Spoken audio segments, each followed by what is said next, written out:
রয়েছেন পিঙ্কি শবনমদির কাছে একবার যাব। উনিও একজন আইনজীবী এবং একজন মহিলাও।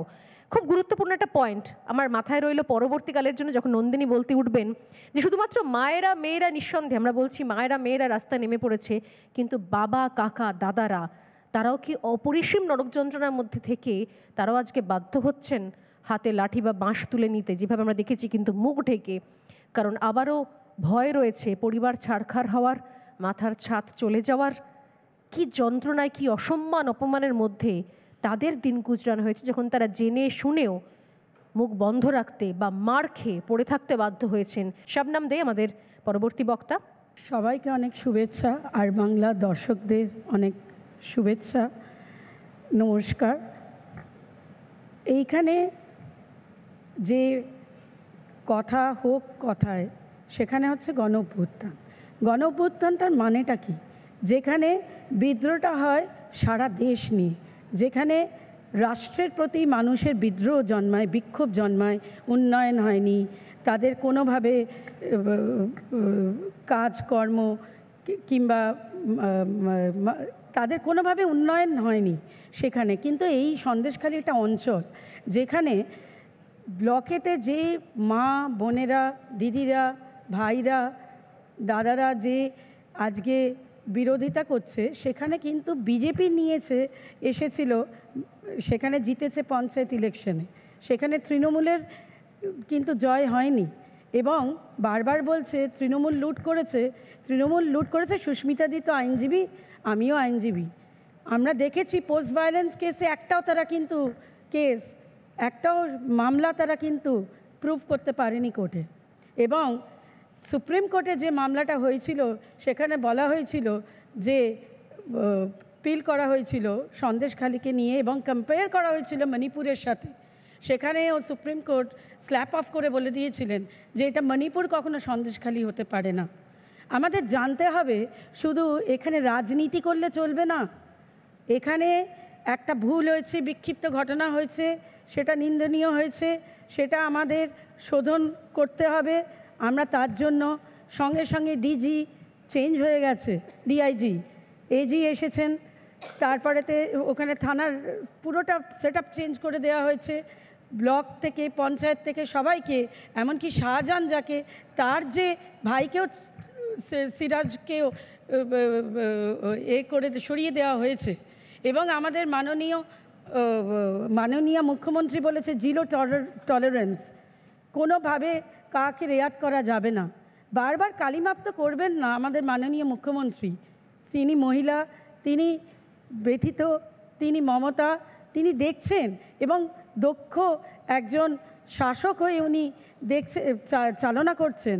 সেখানেতে পড়ে রয়েছে এখনও ডিজি রাজীব কুমার। বারবার বলছেন হাতে আইন নেবেন না, আমরা কঠোর শাস্তি দেব যে দোষারোপ করছে, আইন নিয়ে ছিনিমিনি খেলছে। শেখ শাহজাহানকে আজকে সুস্মিতা দিয়ে আপনারা বলছেন, আপনারাই তো ইডি গিয়ে হাইকোর্টেতে স্টে নিয়েছেন, আপনারাই তো করতে দেননি সিট। আমরা তো গিয়েছিলাম, গিয়ে বলেছিলাম সিট করব, সেখানে মহামান্য আদালতে আপনারা গিয়ে বলেছেন না, ইডি ওটা স্টে করে দিয়েছে। তাহলে আপনারা, আমাদের অভিষেক বন্দ্যোপাধ্যায় উনি বলেছেন যে উনি অ্যাপ্লিকেশন একটা মুভ করছেন কোর্টে, হাইকোর্টে, যেখানে উনি চাইছেন, যেখানে পারমিশন চাইছেন যে আমাদের রাজ্য পুলিশকে দেয়া হোক এবং আমরা 10 দিনের মধ্যে তাকে অ্যারেস্ট করব। আপনারা সবেতে বাধা দিচ্ছেন, আপনার পুলিশকে কাজ করতে দিচ্ছেন না। আপনার রাজনীতির একটা যেখানে লোকসভা ইলেকশন এলেই যেটা হয়, তখন বিজেপির ঘুম ভাঙে। আজকে আপনারা এত ছুটে যাচ্ছেন কেন? কাল কোথায় ছিলেন? টিএমসি সব ভুল, সব বাজে, সব ঠিক, কিন্তু আপনারা কোথায় ছিলেন এতদিন? আজকে সব দল চলে যাচ্ছে, আজকে সবাই বলছে যে এটা নন্দীগ্রাম ইস্যু আর সন্দেশখালি ইস্যু। শুভেন্দুবাবু, আপনি ভুল করবেন না, এটাই তার ইস্যু নয়।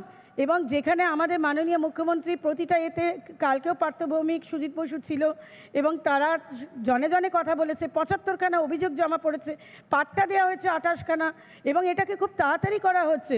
সিপিএমের আমলে মীনাক্ষী দি তো গিয়ে খুব দেখালেন যে আমি এখানে এসছি, 144-এ গিয়ে উনি দেখাচ্ছেন, বলছেন কই ওনাদের যখন সরকার পাট্টা দিয়েছিল রেজিস্ট্রেশন করেনি কেন?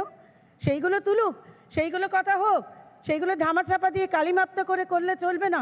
অভিযোগ হলে, মহিলা অভিযোগ করলে সবাই জানে সেই অভিযোগটা অনেক গুরুত্ব পায়। তার জন্য পুলিশরা সঙ্গে সঙ্গে টেক আপ করে সঙ্গে সঙ্গে তার কেস অ্যাকশন হয়, সেটাই হচ্ছে।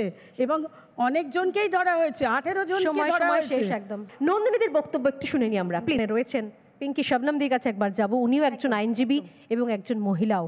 খুব গুরুত্বপূর্ণ একটা পয়েন্ট আমার মাথায় রইলো পরবর্তীকালের জন্য, যখন নন্দিনী বলতে উঠবেন যে শুধুমাত্র মায়েরা মেয়েরা, নিঃসন্দেহে আমরা বলছি মায়েরা মেয়েরা রাস্তায় নেমে পড়েছে, কিন্তু বাবা কাকা দাদারা তারাও কি অপরিসীম নরক যন্ত্রণার মধ্যে থেকে তারাও আজকে বাধ্য হচ্ছেন হাতে লাঠি বা বাঁশ তুলে নিতে, যেভাবে আমরা দেখেছি, কিন্তু মুখ ঢেকে। কারণ আবারও ভয় রয়েছে পরিবার ছাড়খাড় হওয়ার, মাথার ছাদ চলে যাওয়ার। কি যন্ত্রণায়, কি অসম্মান অপমানের মধ্যে তাদের দিন গুজরানো হয়েছে, যখন তারা জেনে শুনেও মুখ বন্ধ রাখতে বা মার খেয়ে পড়ে থাকতে বাধ্য হয়েছেন। শবনম দে আমাদের পরবর্তী বক্তা। সবাইকে অনেক শুভেচ্ছা, আর বাংলা দর্শকদের অনেক শুভেচ্ছা, নমস্কার। এইখানে যে কথা হোক কথায়, সেখানে হচ্ছে গণ অভ্যুত্থান। গণ অভ্যুত্থানটার মানেটা কি? যেখানে বিদ্রোহটা হয় সারা দেশ নিয়ে, যেখানে রাষ্ট্রের প্রতি মানুষের বিদ্রোহ জন্মায়, বিক্ষোভ জন্মায়, উন্নয়ন হয়নি, তাদের কোনোভাবে কাজকর্ম কিংবা তাদের কোনোভাবে উন্নয়ন হয়নি সেখানে। কিন্তু এই সন্দেশখালি একটা অঞ্চল যেখানে ব্লকেতে যে মা বোনেরা, দিদিরা, ভাইরা, দাদারা যে আজকে বিরোধিতা করছে, সেখানে কিন্তু বিজেপি এসেছিল, সেখানে জিতেছে পঞ্চায়েত ইলেকশনে, সেখানে তৃণমূলের কিন্তু জয় হয়নি। এবং বারবার বলছে তৃণমূল লুট করেছে। সুস্মিতাদি তো আইনজীবী, আমিও আইনজীবী। আমরা দেখেছি পোস্ট ভায়োলেন্স কেসে একটাও মামলা তারা কিন্তু প্রুভ করতে পারেনি কোর্টে। এবং সুপ্রিম কোর্টে যে মামলাটা হয়েছিল, সেখানে বলা হয়েছিল যে পিল করা হয়েছিল সন্দেশখালিকে নিয়ে এবং কম্পেয়ার করা হয়েছিল মণিপুরের সাথে। সেখানেও সুপ্রিম কোর্ট স্ল্যাপ অফ করে বলে দিয়েছিলেন যে এটা মণিপুর কখনো সন্দেশখালি হতে পারে না। আমাদের জানতে হবে, শুধু এখানে রাজনীতি করলে চলবে না। এখানে একটা ভুল হয়েছে, বিক্ষিপ্ত ঘটনা হয়েছে, সেটা নিন্দনীয় হয়েছে, সেটা আমাদের শোধন করতে হবে। আমরা তার জন্য সঙ্গে সঙ্গে ডিজি চেঞ্জ হয়ে গেছে, ডিআইজি, এজি এসেছেন, তারপরেতে ওখানে থানার পুরোটা সেট আপ চেঞ্জ করে দেওয়া হয়েছে।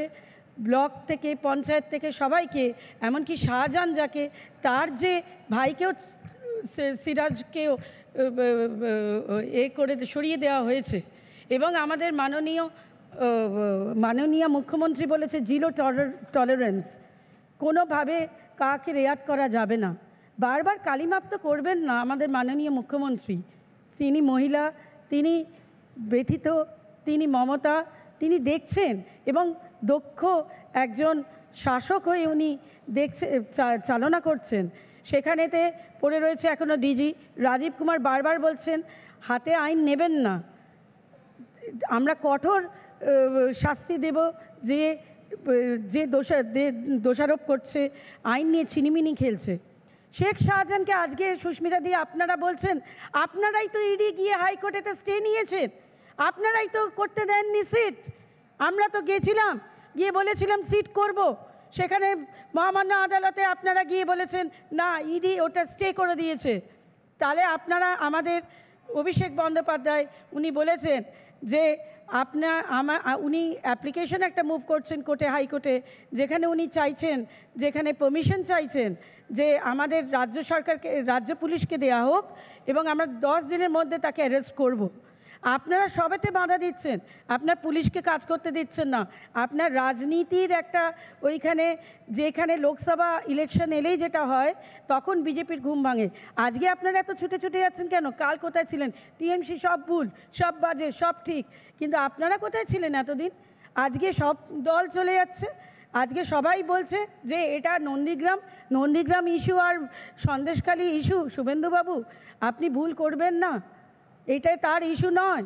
এবং যেখানে আমাদের মাননীয় মুখ্যমন্ত্রী প্রতিটা এতে, কালকেও পার্থ ভৌমিক, সুজিত বসু ছিল এবং তারা জনে জনে কথা বলেছে, 75খানা অভিযোগ জমা পড়েছে, পাট্টা দেওয়া হয়েছে 28খানা এবং এটাকে খুব তাড়াতাড়ি করা হচ্ছে। সিপিএমের আমলে মীনাক্ষী তো গিয়ে খুব দেখালেন যে আমি এখানে এসছি, 144-এ গিয়ে উনি দেখাচ্ছেন, বলছেন কই ওনাদের যখন সরকার পাট্টা দিয়েছিল রেজিস্ট্রেশন করেনি কেন? সেইগুলো তুলুক, সেইগুলো কথা হোক, সেইগুলো ধামাচাপা দিয়ে কালিমাপ্ত করলে চলবে না। অভিযোগ হলে, মহিলা অভিযোগ করলে সবাই জানে সেই অভিযোগটা অনেক গুরুত্ব পায়, তার জন্য পুলিশরা সঙ্গে সঙ্গে টেক আপ করে সঙ্গে সঙ্গে তার কেস অ্যাকশন হয়, সেটাই হচ্ছে। এবং অনেকজনকেই ধরা হয়েছে, 18 জনকে ধরা হয়েছে। একদম। নন্দিনীদের বক্তব্য একটু শুনে নি আমরা প্লিজ।